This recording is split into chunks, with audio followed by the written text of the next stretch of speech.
They say cricket is a game of choices. Make the right one and success is yours. Make the rare one and you redefine success forever. Moments of truth define character and moral fiber. And it is those players who mark their moments of truth with rare choices, they are the ones who go down in history books forever. And these are our men of platinum. Hi, I'm Archana Vijaya, and today we're going to be having a candid conversation with a man who scored a century in all three formats of the game.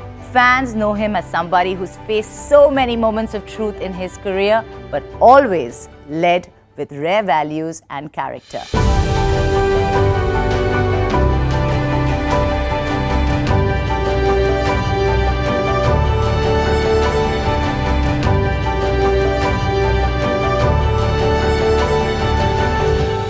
Yes, I'm talking about our man of platinum, the one and only KL Rahul. You've come a really long way, KL, and you don't need me to tell you that it's been a fantastic journey for you. Some people are touting you as the comeback king. Would you agree? I mean, I don't take it as a compliment because that means I've failed a lot more than I've succeeded. That's why I've had to come back. But look, yes, I've had fair shares of ups and downs in whatever little I've played for my country. And yeah, I've always treated it the same way. At least I've learned to in the last few years to treat success and failure the same way. And what's most important is to keep fighting. And this is what I always wanted to do as a little young boy running around the house and trying to smash everything that I saw in my way. So I have come a long way. So yeah, I mean, it does take a lot of resolve to keep your head in the right place and keep trying to get better and Plodding keep working. on. Yep. And that's why, Archana, I think today we should speak about one of the most important qualities to have, not just for a cricketer or a sportsman, for anybody in life, which is resilience. I can't seem to agree with you more. Honestly, one of the qualities that everybody needs to imbibe. But tell me, how do you carry that resilience onto the cricket field every single time you go out there and play? Like I just said, this is what I chose to do. This is something that I dreamt of from as young as I can remember. So, every time I feel like giving up, I still go back to those days, and I realized that this was completely my decision to, and not everybody in life are that fortunate and have the opportunity to do what they genuinely love and what was always their plan A. I never had a plan B. This was my plan A, B, C, everything, and I'm lucky enough to be living that dream. So I think about that and try and keep pushing myself to keep doing better things. I remember there's a quote from one of my favorite movies, which is Batman. It says, "Why do we fall? Because you learn to get back up." So that's something that I try and use in my life, and yeah, happy that it's got me this far. When you think about resilience, who's the first person that comes to your mind? Gale Storm, 100%. I think he's around 300 years old, but he 42. Come he still on. he still pushes all of us youngsters. He can beat any of us on the field. Yeah, and I've been fortunate enough that I've played with him for so many years, and he's one of the most important part of our team. And there's so much I've learned from him. And Universe boss. The universe boss. There's so much.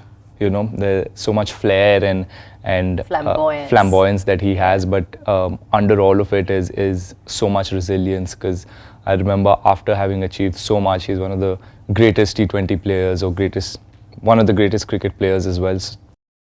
And having proved himself again and again, he still got dropped from a few different teams. But even at that age, he still has the passion to the determination to carry through. Yeah, and he has to. I mean, he showcases so much resilience that he's still hungry to perform. He still wants to go out there and win matches for whatever team he's playing, and he's made a comeback into the West Indies team at 40. So what anything's possible. Yeah, well, you can't have a better individual to talk about when you talk about resilience. True that. And Chris seems to be swashbuckling as ever. and gets better with age, just like fine wine.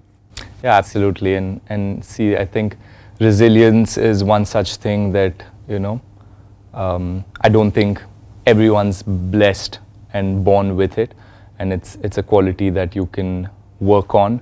I think especially for youngsters playing the game or even otherwise, you know, every time you fail or you face failure, if you're hungry enough and if you're determined enough, you'll always find your way to bounce back and be resilient and find your path to success. Any other instances of resilience that have stayed with you through your career? Yeah, I think growing up, I mean, I remember again watching on TV as a youngster how India didn't make the quarterfinals of the World Cup in 2007 in the 50-over format. We got knocked out in the group stages, which was not expected, and we had a star-studded team, and it happens in sport, but there was so much disappointment. so much disappointment and so many things that happened which weren't nice to see. Your own sports heroes being, I don't want to talk about it, but yeah, it got a bit nasty and it wasn't nice to see. But the team really showed a lot of resilience. I mean, they had a collective resilience. Yeah, and they had a long-term plan that next World Cup we will obviously come back stronger and prove everybody wrong, and not for anybody else. They wanted to win it for the country, and they wanted to prove that we love our country as much as anybody else. Our country loves cricket, and more than anything else. They're so passionate about it, and they're so attached to it's a religion. Success. So to bounce back from there for a team, I'm sure was really, really difficult. And for us watching the whole 4 years, the journey and the way they planned and the way they worked hard, and then going on to win the World Cup in Wankhede was, wow. I'm sure everybody, especially my generation or the guys who grew up in that generation watching cricket, it was the most unbelievable and the most amazing moment in cricketing history, and that actually pushed all of us to take cricket a lot more seriously. I know that I started working doubly hard after I saw that, and I knew that this is exactly what I want to do. This is this is what I'm going to focus all my energies on, and I want to lift that World Cup for my country one day. So that entire team of 2011 that won the World Cup will undoubtedly make it into my League of Platinum, man. I got to give you a double thumbs up for that, 100%. And now that we're done with all that serious talk, but guess what it's time for? Those toe-crushing Yorkers that I'm going to be throwing at you. Are you ready? Let's go. Delayed success and longevity, or early success and retirement?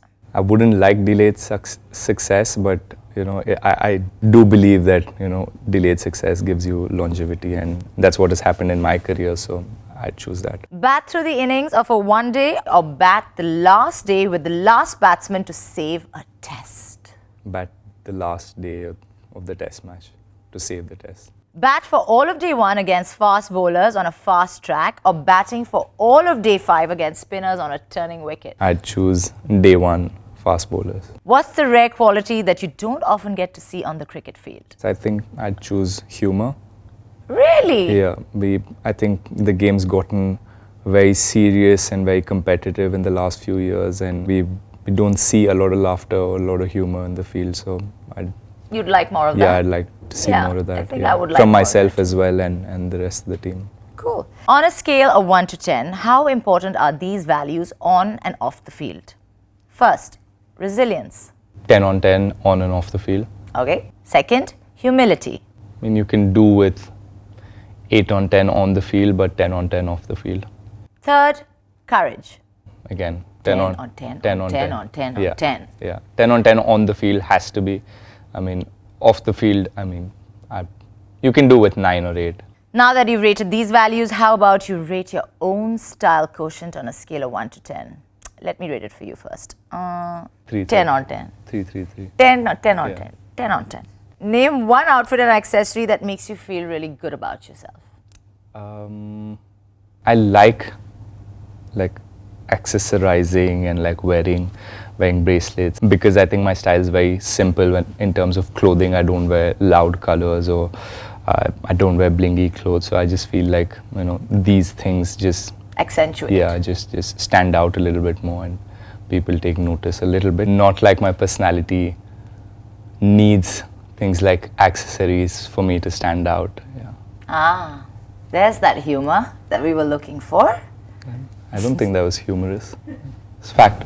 If you had to choose a similarity between that platinum bracelet and you, what would it be? I think platinum is minimalistic in its design language and that really speaks to me. Thank you so much, KL. Those were really well answered. That's all we have time for today on this episode of League of Platinum Men. I can't wait for the next one where we will discover yet another value and speak about legend-making moments. That's it from us. We'll see you again soon. Bye-bye.